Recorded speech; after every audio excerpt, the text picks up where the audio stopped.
Le 13 mars 1914. Que de degrés différents dans la conscience.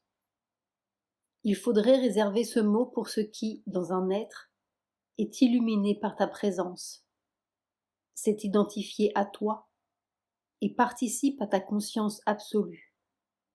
Pour ce qui a la connaissance, ce qui est parfaitement éveillé, comme dit le Bouddha. En dehors de cet état, il y a des degrés infinis de conscience descendant jusqu'à l'obscurité complète. La véritable inconscience, qui peut être un domaine pas encore touché par la lumière de ton amour divin. Ce qui paraît improbable dans la substance physique. Ou bien ce qui est, pour une raison d'ignorance quelconque, hors de notre région individuelle de perception.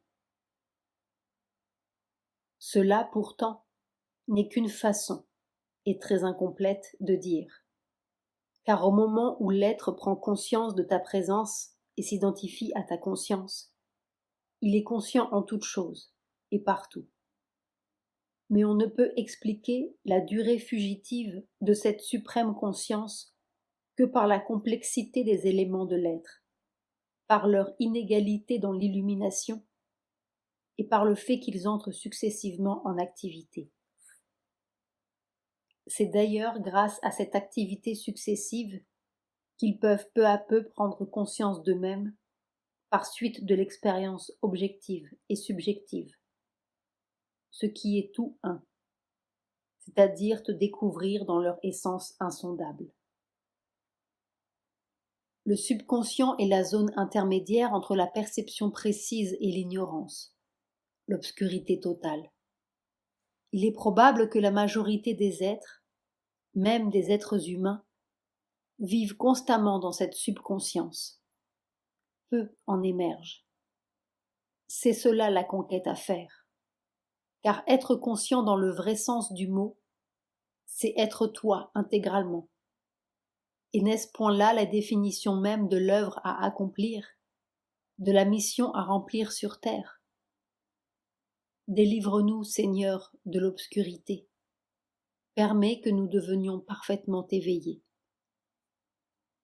Doux Maître d'amour, permets que toute ma conscience se concentre en toi, afin que je ne vive que par l'amour et la lumière, et que l'amour et la lumière rayonnent à travers moi et s'éveillent en tous sur notre passage. Que ce voyage physique soit comme le symbole de notre action, et que partout nous laissions ta trace comme un sillage de lumière et d'amour. Ô divin Maître, éternel instructeur, tu vis en toute chose, en tout être, et ton amour éclate aux yeux même du plus ignorant. Permets que tous en prennent conscience dans les profondeurs de leur être et que la haine disparaisse à jamais de leur cœur. Mon ardente reconnaissance monte vers toi comme un chant inlassable.